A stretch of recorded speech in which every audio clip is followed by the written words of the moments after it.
हम लोग जो है हॉस्टल वार्डन यानी कि छात्रावास अधीक्षक श्रेणी द पद के लिए जो परीक्षा 2023 पाठ्यक्रम का विस्तृत स्वरूप देख रहे हैं। ये एग्जाम जो है 24 में होगा। इसमें कुल प्रश्न जो है 100 प्रश्न होंगे, याद रखना। और कुल अंक इसमें कितना होगा? 100 अंक होगा। अब सबसे पहले याद रखना आपको, सबसे पहले तो याद रखना आपको 2 सेक्शन है इसमें, ये आ और बा। तो सबसे पहले मैं बता दूं, जैसे सेक्शन आ है आपका 30 नंबर का, जिसमें क्या है, कंप्यूटर है, 50% अंक पाना अनिवार्य है। 50% शब्द है ना, 15 अंक हो सकता है और नहीं भी हो सकता। जैसे सपोज करो कोई 2-3 क्वेश्चन विलोपित हो गया यहाँ से, तो वो फिर 15 अंक में कंसिडर नहीं होगा। आपको इसलिए याद रखना है, आपको 50% अंक लाना है। इस चीज़ को याद रखना है, सबसे बड़ी बात ये है।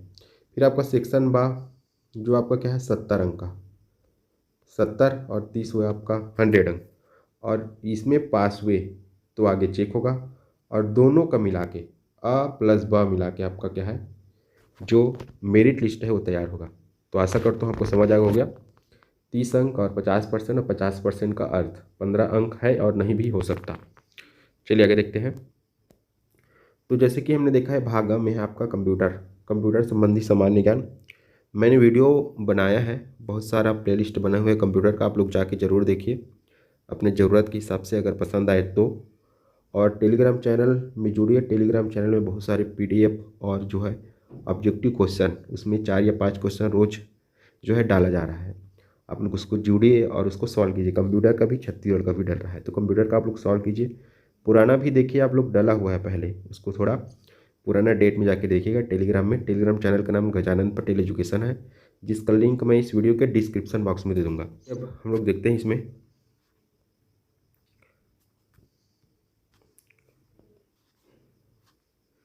सबसे पहला है इसमें आपका भागा में 30 अंक, कुल 30 अंकों के कुल 30 प्रश्न होंगे, जिनमें परीक्षार्थियों को 50% अंक प्राप्त करना अनिवार्य होगा।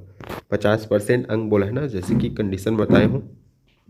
अगर कुछ क्वेश्चन विलोपित होता है तो उस कंडीशन में 50% कंडीशन अप्लाई होगा, ना कि 15 अंक। अब सबसे पहले कंप्यूटर का परिचय। तो सबसे पहले जानना है आपको कंप्यूटर क्या है जी। कंप्यूटर क्या है? एक मशीन है, एक क्या है, फास्ट काम करने वाले कैलकुलेटर है। और क्या है कंप्यूटर का बेसिक जानकारी? कंप्यूटर में हार्डवेयर क्या होता है, कंप्यूटर में सॉफ्टवेयर क्या होता है, कंप्यूटर में इनपुट क्या होता है, कंप्यूटर में प्रोसेसिंग क्या होता है, कंप्यूटर में आउटपुट क्या होता है, इनपुट के कौन कौन से भाग होते हैं, कंप्यूटर कैसे कैसे प्रोसेस करता है, CPU क्या होता है, CPU के कौन कौन से भाग होते हैं, और आउटपुट क्या है, आउटपुट कौन कौन से प्रकार के होते हैं। ये सारी चीज़ें आपको कंप्यूटर के परिचय में क्या है, पढ़ना है। आगे देखते हैं कंप्यूटर का उपयोग। अब कंप्यूटर का उपयोग आप सभी को पता होगा, तो मैं तो बोलूँगा ऐसा आप लोग कमेंट कीजिएगा कि इस क्षेत्र में कंप्यूटर का उपयोग नहीं होता। यानी कि मेरा बोलने का मतलब है कंप्यूटर का उपयोग जो है अभी वर्तमान में ऐसा कौन सा क्षेत्र नहीं है, कोई सा क्षेत्र नहीं है जहाँ नहीं होता। कहाँ कहाँ होता है, किस लिए किया जाता है, इसकी सामान्य जानकारी रखनी है आपको कि उस क्षेत्र में क्या क्या उपयोग है उसका। जैसे कि आप लोग हॉस्टल वार्डन बनोगे तो आपको उस क्षेत्र में क्या क्या उपयोग किया जा सकता है और क्या क्या काम है। अब देखेंगे कंप्यूटर के भाग, जो कंप्यूटर के परिचय में ही पढ़ोगे आप लोग। CPU, input device, output device, ये सब सामान्य जानकारी। अब CPU पढ़ना है आपको। CPU के कितने भाग होते हैं? मेनली CPU के 3 भाग होते हैं, इसको पढ़ना है। ये होता है आपका CPU, फिर होता है आपका मेमोरी यूनिट, फिर होता है आपका ALU, और वो होता है कंट्रोल यूनिट। ये सारी चीज़ें मैंने पढ़ाया, आप लोग देखिए। इसको CPU बोलते हैं। इसी को पूछा है। मेमोरी यूनिट में फिर आपका आ जाएगा प्राइमरी और सेकेंडरी। प्राइमरी सेकेंडरी में फिर आपका बहुत सारा कैटेगरी में बढ़ता है, इसी प्रकार ये विभाजित होते जाता है। फिर ये होता है कंट्रोल यूनिट, कौन कौन से यूनिट है जो इसके जो कार्य करता है उसको कंट्रोल करता है। फिर होता है ALU, arithmetic and logic unit, इसका फुल फॉर्म को भी पूछता है, CPU की भी फुल फॉर्म को भी पूछता है, सेंट्रल प्रोसेसिंग यूनिट। बाकी जानकारी आप लोग वीडियो देखिए।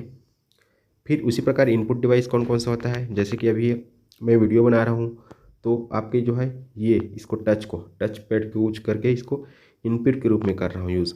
उसी प्रकार कीबोर्ड होता है, माउस होता है, ये सब क्या है, इनपुट है। आउटपुट क्या है? जैसे कि आप लोग वीडियो देख रहे हैं अभी, ये चल रहा है, आपका स्क्रीन हो गया, यानी कि मॉनिटर हो गया, ये हो गया आपका आउटपुट डिवाइस। इसी प्रकार इसमें जो है आपका आउटपुट में 2 प्रकार के पूछता है। एक होता है सॉफ्ट कॉपी, एक होता है हार्ड कॉपी। सॉफ्ट कॉपी यानी जो अभी चल रहा है आपके वीडियो में, ये क्या है, सॉफ्ट कॉपी। लेकिन अब इसको अगर प्रिंट आउट निकलवा लिए तो आपका हार्ड कॉपी हो जाएगा। अब अगला है आपका प्रिंटर के प्रकार। तो प्रिंटर एक आउटपुट डिवाइस है, इस चीज़ को याद रखना है, और इनपुट के रूप में भी काम करता है ना, दोनों के रूप में यूज़ किया जा सकता है। जब कंप्यूटर में जब आप लोग जाते हो, वो स्कैन करता है, जो लेज़र प्रिंटर होता है वो जैसे ऊपर डब्बा को खोलता है और इसमें पुस्तक को रखता है, फिर प्रिंट करता है, तो वहाँ पर हो गया आपका इनपुट का काम हो रहा है।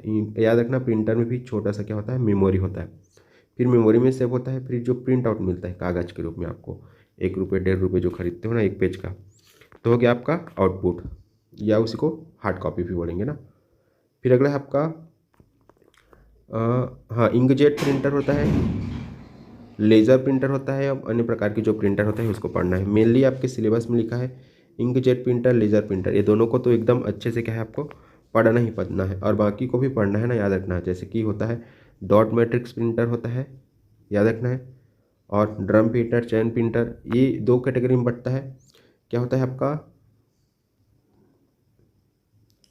2 कैटेगरी होता है, इम्पैक्ट बोलते हैं एक को, नॉन इम्पैक्ट बोलते हैं ना, याद रखना। ये सब आपको वीडियो में मिलेगा, जाइए देखिए। फिर अगला चीज़ होता है आपका ऑपरेटिंग सिस्टम। तो ऑपरेटिंग सिस्टम कमर्शियल यानी कि होता है जिसको आप लोग पैसा में खरीद के चलाते हो, कोई भी सिस्टम बड़े बड़े संस्थानों में अगर आपने काम किया होगा तो आपको पता होगा, नहीं तो फिर बड़े बड़े जो संस्थान होते हैं वहाँ पर जो ऑपरेटिंग सिस्टम है उसको खरीद के क्या है कमर्शियली रूप से उपयोग किया जाता है। फिर एक होता है ओपन सोर्स, जो आपको फोकट में फ्री में मिलता है जी। फिर ऑपरेटिंग सिस्टम के क्या है आपको,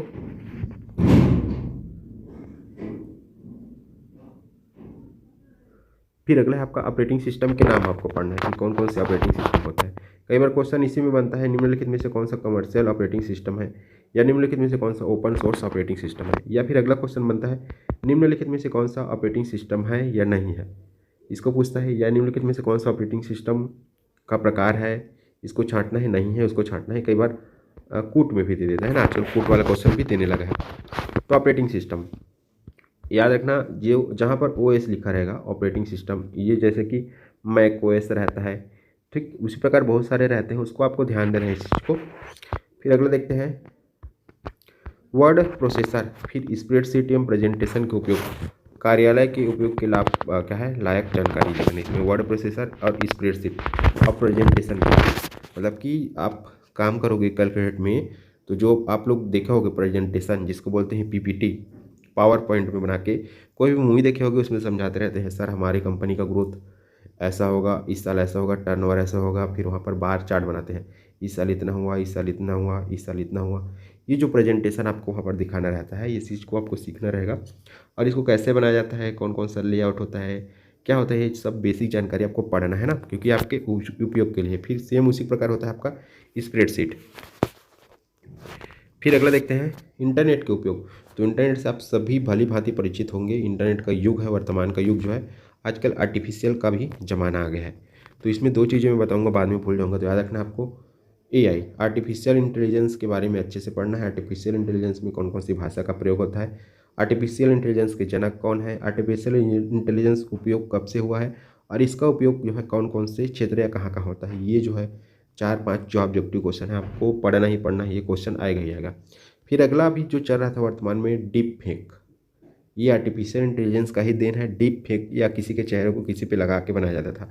तो ये जो क्या बोलते हैं, ये थ्योरी है, ये जो सिद्धांत है, ये जो तरीका है, इसको आपको पढ़ना है। और कैसे पढ़ना है वो आप जानोगे ना इसको, लेकिन आपको पढ़ना है डीप फेक, इसी से रिलेटेड है। तो हम लोग कहाँ थे, ईमेल के बारे में पढ़ना है आपको, डॉक्यूमेंट सर्विंग के बारे में पढ़ना है, वेबसाइट सर्विंग के बारे में पढ़ना है, और विभिन्न विभाग की वेबसाइट के बारे में पढ़ना है। जैसे कि अगर आपकी बात की जाए चिप्स, तो चिप्स जो है आपका मैप बनाता है और बहुत सारे वेबसाइट डिजाइन करता है ना। फिर आपके क्या बोलते हैं, हाँ, कृषि से संबंधित आपका भूइयाँ होता है। एजुकेशन से संबंधित आपको कौन सा वेबसाइट है, ये जो बेसिक वेबसाइट है, खासकर आपको जो है क्या है, जनजाति विभाग से रिलेटेड है, क्योंकि ये जो पोस्ट आ रहा है तो उस विभाग के आपको अच्छे से पढ़ना है। और उससे रिलेटेड छात्रावास अधीक्षक से रिलेटेड एजुकेशन विभाग में भी क्या है ये कंसिडर होगा, तो आपको इसके बारे में भी पढ़ लेना है। फिर अगला देखते हैं एंटीवायरस का उपयोग। अब आपके कंप्यूटर में इतना सारा चीज़ चलेगा तो वायरस वहाँ आएगा, तो उससे बचाने के लिए आपको किसका यूज़ करना पड़ेगा कंप्यूटर में, एंटीवायरस का। तो कंप्यूटर वायरस से होने वाले नुकसान एवं कंप्यूटर वायरस की सामान्य जानकारी यहाँ पर पढ़ना है। साथ ही एंटीवायरस के बारे में भी पढ़ना है कि कंप्यूटर वायरस हमारे जो है कंप्यूटर को कैसे जो है नुकसान करता है। सबसे पहले तो आपको एक चीज़ याद रखना है, वायरस जो है, वायरस का फुल फॉर्म आपको याद रखना है क्या होता है, उसके क्या क्या नुकसान है और क्या क्या प्रकार होता है, और भारत में जो पहली बार देखा गया वायरस या भारत में निर्मित वायरस, इसी प्रकार आपको अन्य देश के वायरस जो फेमस हुआ था उसको पढ़ना है। आगे देखते हैं आप, मल्टीमीडिया आ गया। तो मल्टीमीडिया से आप भली भांति परिचित हो गए, ऑडियो हो गया, वीडियो हो गया, टेक्स्ट, उपयोग की समान जानकारी। यहाँ पर एक चीज़ याद रखना है आपको, जो यहाँ पर ये तो सच पूछेगा ही पूछेगा, बट यहाँ पर आपको पढ़ना है इसका एक्सटेंशन होता है, जैसे कि डॉट डॉक, कुछ भी आप लोग फाइल बनाते हो तो देखना txt, और जो भी बन जाता है ना पीपीटी का अलग बनता है, तो जो लास्ट में डॉट पीडीएफ भी लिखा रहता है, तो ये किस चीज़ का है और ये कहाँ कहाँ यूज़ होता है, इसको आपको मेनली यहाँ पर याद करना है। फिर आपका है ये आपका मेमोरी आ गया। मेमोरी को यहाँ पर दिया है सीडी डीवीडी से संबंधित जानकारी, मतलब होगा आपको मेमोरी के बारे में पढ़ना है कि मेमोरी क्या है, जो मैंने ऊपर बताया है प्राइमरी, सेकेंडरी और टर्सरी। अब टर्सरी बोल रहा हूँ, sorry, primary memory, secondary memory, इनके बारे में पढ़ना है। इसी को मेन मेमोरी बोलते हैं और सहायक मेमोरी भी बोला जाता है। अगला है आपका जो बेसिक चीज़ है गूगल। तो गूगल क्या है, गूगल की स्थापना कब हुई है, गूगल के संस्थापक कौन है, गूगल का मुख्यालय कौन है, गूगल के सीईओ कौन है अभी वर्तमान में, गूगल के द्वारा कौन कौन से उत्पाद या कौन कौन से प्रोडक्ट आपको प्रोवाइड किए जाते हैं। क्या आप गूगल के सभी प्रोडक्ट से क्या है परिचित है? अगर नहीं है तो गूगल में ही सर्च कीजिए, आपको गूगल के कौन कौन से प्रोडक्ट हैं उनके बारे में जानकारी मिल जाएगा और उसको पढ़ना ही है आपको। गूगल के सीईओ कौन है आप लोग कमेंट कीजिए अभी वर्तमान में, और गूगल के संस्थापक कौन है इसको भी कमेंट कीजिए, और गूगल की स्थापना कब हुई इसको भी कमेंट कीजिए। फिर अगला है आपका अल्टा विस्टा।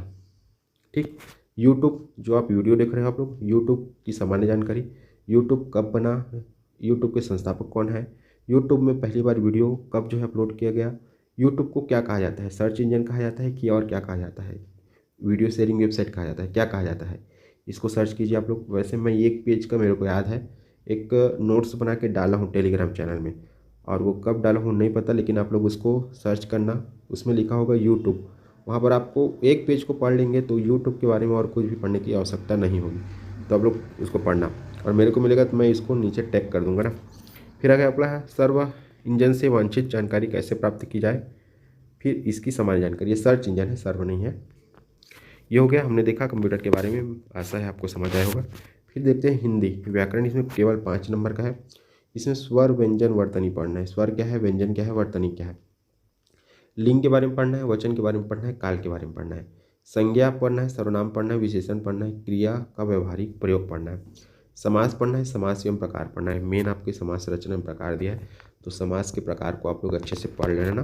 कई बार 4 प्रकार होता है, कई बार 6 प्रकार होता है, टर्म एंड कंडीशन लागू होता है, इस चीज़ को अच्छे से पढ़ के जाना है, उल्टा पुल्टा टिक्का मार के नहीं आना है। फिर संधि पढ़ना है आपको, स्वर संधि, व्यंजन संधि, विसर्ग संधि। संधि के कितने प्रकार होते हैं तो यहाँ पर दिया है 3 हो गया। फिर स्वर संधि के कितने प्रकार होते हैं इसको पढ़ना है आपको। फिर व्याकरणिक अशुद्धियाँ, व्याकरणिक अशुद्धि में बहुत सारी चीज़ें आ जाती हैं, जिसमें जैसे आपके वर्तनी वाला भी सेक्शन इसी में आ जाएगा, और लिंग से संबंधित वर्तनी दे देगा, संज्ञा से संबंधित दे देगा, सर्वनाम से संबंधित, जैसे कि राम आम खाता है की जगह राम आम खाती है हो गया, तो यहाँ पर लिंग संबंधी क्या हो गया, त्रुटि हो गया, इसी को आपको शुद्ध करना है उसको ना। फिर अगला है आपका शब्द रचना देखना है, उपसर्ग देखना है, प्रत्यय देखना है कि उपसर्ग का निर्माण कैसे होता है, उपसर्ग में जो शब्द जो है वो आगे जोड़े जाते हैं कि बाद में जोड़े जाते हैं, प्रत्यय में आगे जोड़े जाते हैं कि बाद में जोड़े जाते हैं, प्रत्यय के कितने प्रकार होते हैं, या फिर कोई शब्द दे देगा इसमें कौन सा उपसर्ग है, या फिर कोई शब्द देगा या इसमें कौन सा उपसर्ग नहीं है या है। शब्द प्रकार तत्सम तद्भव देशज विदेशज, इसको पढ़ना है मेन आपको। तत्सम तद्भव यहाँ से देख लिया रहना है, देशज विदेशज भी इंपॉर्टेंट है। अब इसमें कुछ नहीं कहा जा सकता, 5 नंबर का है, पता नहीं कहाँ से देगा। पर्यायवाची, विलोमार्थी, अनेकार्थी, अनेक शब्दों का वाक्यांश के लिए एक शब्द, मुहावरे एवं लोकोक्तियाँ। आगे देखते हैं अंग्रेजी ग्रामर है, 3 यूनिट है आपका और 5 नंबर है। इंग्लिश ग्रामर जिसमें नंबर पढ़ना है आपको, और जेंडर पढ़ना है, आर्टिकल पढ़ना है, प्रोनाउन पढ़ना है, एडजेक्टिव पढ़ना है, वर्ब पढ़ना है, सेम ऊपर में हमने देखा है अभी। फिर अगला है आपका use of some important conjunction के उपयोग देखना है, इफ। फिर अगला है यूज़ ऑफ सम इंपॉर्टेंट क्या है, प्रीपोजिशन के उपयोग देखना है। फिर एक्टिव एंड पैसिव वॉइस देखना है। फिर डायरेक्ट एंड क्या है, इनडायरेक्ट नरेशन। फिर सिनोनिम एंटोनिम्स देखना है, वह फिर स्पेलिंग है ना। आगे देखते हैं गणित। तो गणित में आपको पढ़ना है 25 नंबर का आएगा आपका गणित, जिसमें इकाई 1 2 3 4 और आगे दिया होगा तो देखेंगे अभी। तो इकाई 1 में आपका महत्तम समापवर्तक और लघुत्तम समापवर्तक। महत्तम समापवर्तक, लघुत्तम समापवर्तक क्या है, इससे संबंधित प्रश्न समस्याओं के हल करने हैं तो सूत्र क्या है। मेन जो है सूत्र बेस्ड पढ़ना है आपको, यहाँ पर खैर सूत्र बेस्ड बन जाता है। महत्तम समापवर्तक, लघुत्तम समापवर्तक, औसत पढ़ना है, औसत निकालने से संबंधित प्रश्न पढ़ना है आपको। प्रतिशत का अर्थ प्रतिशत को दशमलव व दशमलव को प्रतिशत में बदलने से संबंधित प्रश्न पढ़ना है आपको ना, ये चीज़ याद रखना है। चाल समय दूरी निकालने से संबंधित प्रश्न पढ़ना है। सामान्य ब्याज पढ़ना है, साधारण ब्याज इससे संबंधित। यहाँ पर देखिए साधारण ब्याज ना, चक्रवृद्धि ब्याज थोड़ा सा अवॉइड करना है, याद रखना है साधारण ब्याज लिखा है ना, लेकिन पढ़ लिया रहना, कुछ भी नहीं कहा जा सकता, सबको पढ़ना है। लाभ हानि क्रय विक्रय मूल्य हानि इन्हीं प्रतिशत व रुपयों में व्यक्त करना है, ठीक है, याद रखना है प्रतिशत व रुपये में कन्वर्ट करने के लिए आपको आना चाहिए। फिर प्रतिशतता जन्म मृत्यु दर जनसंख्या वृद्धि एवं हास्र ना, रेखा तथा कोण ये प्रतिशतता जन्म मृत्यु जनसंख्या वृद्धि ये हास्र जो है आपको चक्रवृद्धि ब्याज से रिलेटेड जो सूत्र है वो काम आता है, यानी कि कुल मिलाकर आपको चक्रवृद्धि ब्याज भी पढ़ना है। रेखा तथा कोण पढ़ना है, रेखाखंड सरल एवं वक्र रेखाएं कोणों के प्रकार, समतलीय आकृति जिसमें त्रिभुज चतुर्भुज और वृत्त पढ़ना है। फिर समतलीय आकृतियों का क्षेत्रफल जैसे कि त्रिभुज का क्षेत्रफल, आयत का, समानांतर चतुर्भुज का, समलंब चतुर्भुज का। अब कोस की मांगे तो लंबाई चौड़ाई ऊंचाई क्षेत्रफल आयतन व घन। फिर अगला देखते हैं आपका सामान्य जानकारी जो कि है 15 अंक। तो भारतीय राजनीतिक व्यवस्था एवं संविधान, मुख्य संवैधानिक प्रावधान और मौलिक कर्तव्य अच्छे से पढ़ना है आपको, और अधिकार भी पढ़ना है, सूचना का अधिकार भी पढ़ना है, संस्कृति राष्ट्रीय प्रतीक भी पढ़ना है, राष्ट्रीय व्यक्तित्व पढ़ना है, लोकतंत्र एवं चुनाव पढ़ना है, लोकसभा का और राज्यसभा मुख्य संवैधानिक प्रावधान, इतना ही दिया है ना, याद रखना इस चीज़ को।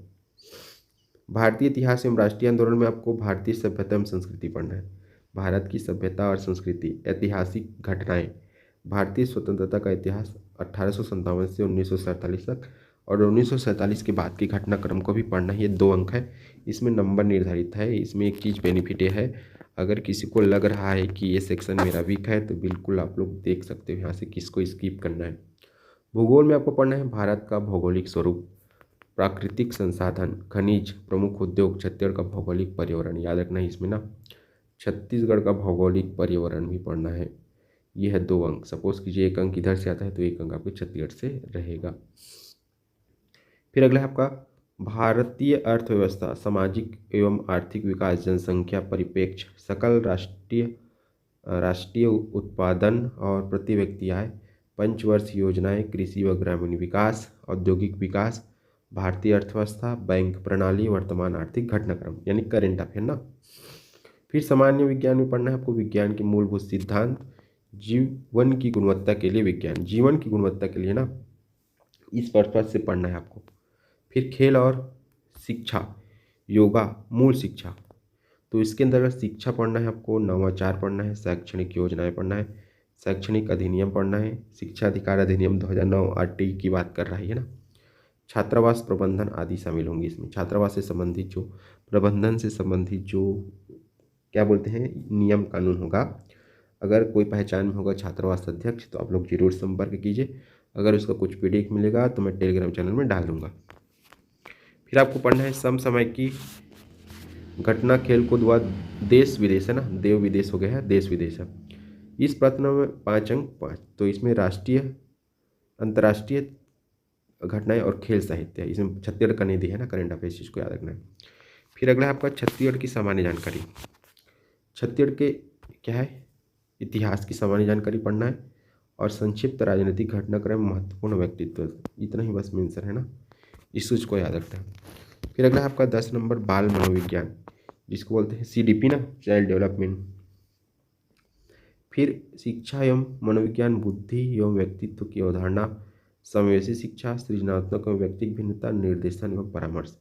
तो इसके लिए मैं रिकमेंड करूँगा आपके घटना चक्र, घटना चक्र का एक बुक आता है, आप लोग जरूर पढ़िए। शिक्षक भर्ती में भी इसी को लोग क्या है प्रीफर करते हैं। सबसे पहले घटना चक्र में आपको सॉल्व करना है जो पीछे में जो क्वेश्चन दिया होगा उसको तो एज इट इज पढ़ लिया रहना है।